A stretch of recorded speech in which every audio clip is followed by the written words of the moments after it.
Hello people! Cravings for today! Longganisa fried rice. DNE Cravings! Like and subscribe! Welcome and welcome back to our channel. At ayan na nga mga ka-cravings. Ito nga ang chorizo de Cebu. Longganisa ito na maliliit. Tinali-taling maliit. Bale, ito nga mga ka-cravings ay 50 pesos. Lahat yan, 50 pesos lang yun mga ka-cravings. Ilalagay nga natin sa fried rice.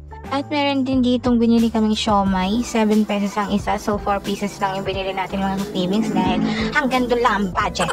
Tapos, ito na nga, meron ditong kanin. Ayan, hinalo-halo ko na para hindi siya matigas. Ito yung gagamitin natin sa ating fried rice. So, naipirito na nga ni Jowa ang longganisa, ang chorizo de Cebu. So, ayan na nga, dyan natin siya igigisa sa may pinagpirituhan na ng longganisa para lasang-lasa talaga dun sa ating fried rice yung ating longganisa.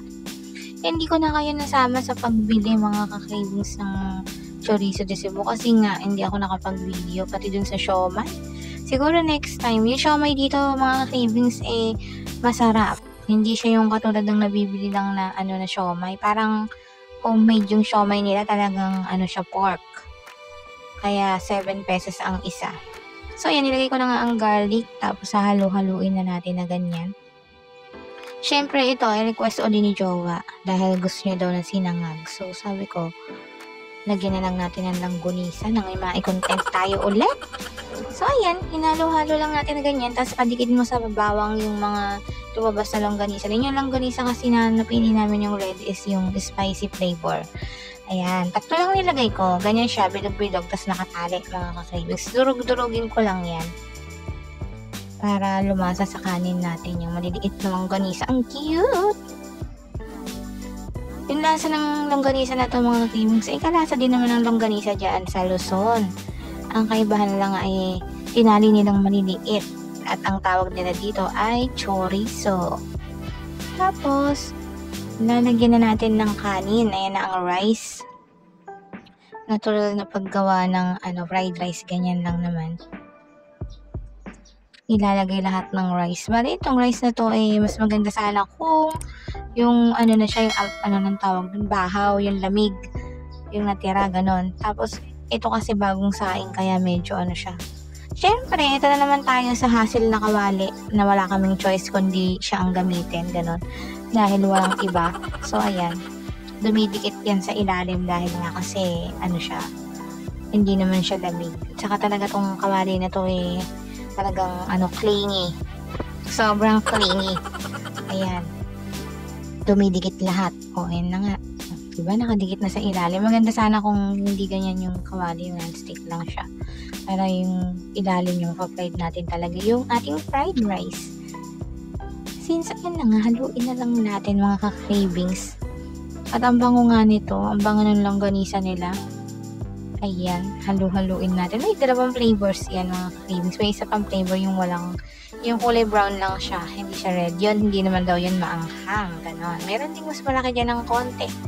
Depende na sa kung anong prefer mo, yung maliliit o yung malaki, ganyan. So, pinili nga namin tong maliliit kasi nga, ito naman talaga yung nila dito. Authentic na lang chorizo. Masarap na siya mga cravings. Masarap yung longganisa na yun dito sa Cebu. Ayan, haluin lang ng haluin. Hanggang sa mablend na siya ng maigi. Kasi na-miss namin ang tawag dito chowpan. Chowpan pala. Tapos kasi wala naman ditong chowking. Sa Danao yata meron pero di namin na puntahan mga cravings kasi syempre tayo nga nagbabudget ganun. Hindi pwedeng gasta ng gasta baka pagkamalan tayong mayaman ganun. Tapos ayan, ilagay na natin yan. Ito na nga ang nilagay ko ay leeks kasi wala naman spring onion pero mas masarap sana kung spring onion yan. Yung sa chowpan kasi parang kangkong yung nakalagay pero hindi ako nakahanap ng kangkong ngayon so ayan na lang, leeks na lang. Wala ding spring onion, kaya siya na lang din yan. Pinsan naman yan ng spring onion, yung leeks. Di haluin lang ng haluin. Pampaganda siya, pampabango din mga cravings. O di ayan, dikit na nga sa ilalim. Gusto ni jowa dyan may tutong daw. Pero ayan, diba nasusunog na, diba? Sunog na, ayan. Sabi ko sa iyo, hindi pwedeng diinan kasi nga nasusunog sa ilalim dahil nga ang kawali na ito ay matigas ang ulo. So ayan, ang dapat dyan ay kutkutin uli. Ganon. Dahil ayan, masarap yun mga ka-cravings yung nagtutong na yun sa ilalim. Pero wag naman yung sunog. Yung saktong brown lang sana, ganon. So, si jowa yung naghahalo dyan at sabi ko nga sa kanya masusunog na. Sabi niya hindi daw, pero kita ko na nangingitim na mga ka-cravings. Sabi ko na ako na lang maghahalo. So, ayun, tinutkot ko lahat yun mga cravings at nakutkot naman. So, ayun na, ipi-plating na ng lola nyo. So, eto na nga ang plate at eto na, lalagyan na natin na ganyan. Lalagyan na natin ang ating fried rice. So, ay, nilagyan ko pala yan ng toyo. Nakalimutan ko yatang sabihin, nilagyan ko siya ng toyo, ng soy sauce. So, pagkatagay na yan na ganyan, lalagay na natin ang ating mga toppings. O, ayan. Kita nyo yan. Tuntua ako. Ang ganda kasi ng kulay. Kaya paulit-ulit kong video na pa ganyan. Ganyan-ganyan, pang thumbnail, ganon. Tapos, ayan, lalagyan na natin ang siomay. Yung siomay na masarap. At lalagyan natin ang toppings na 3 pirasong ganyan. Ang cute talaga ng chorizo na ito. Parang mga cherries.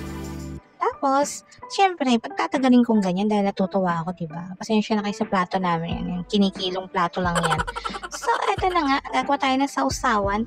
Lalagyan na natin ng calamansi. O, ayan. Ayan nga pala yung platito namin. Tag 6 pesos na binili natin sa Longwin. Binili lang kami ng isa kasi isa lang yung binili ng gamit kasi baka pagkamala na naman tayong mayaman. Ganun. Tanggalin natin yung buto. Siyempre, ayaw ni jowa ng hassle, so tinatanggal na yung mga buto ng kalamansi. At pagpasensya nyo ng mga background noise kung tumatahol man si Amber at si Iking. Kasi nga, ganun talaga, trabaho nila magtahol. Yung mga hindi nila kilala, ganun. Ganun man talaga yung aso, diba? Tahol ng tahol pag hindi kilala. O di ayan, lagay na natin na ganyan. Ito yung sauce ng siomay. At iba yung sauce ng siomay nila dito, mga ka-cravings. Ang sarap. Tapos, ayan, ginig na lang ang drama ng lola nyo, hindi man lang hinalo ng kutsara.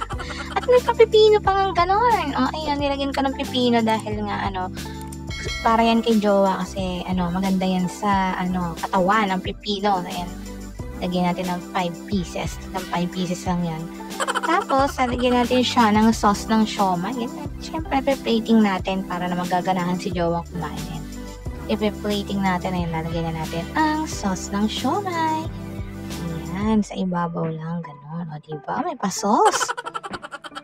O, ayan na, mukhang social na yan, pero yan, di yan mahal. Mura lang po iyan, mga ka-cravings. Ito na nga si jowa, kain tayo mga ka-cravings.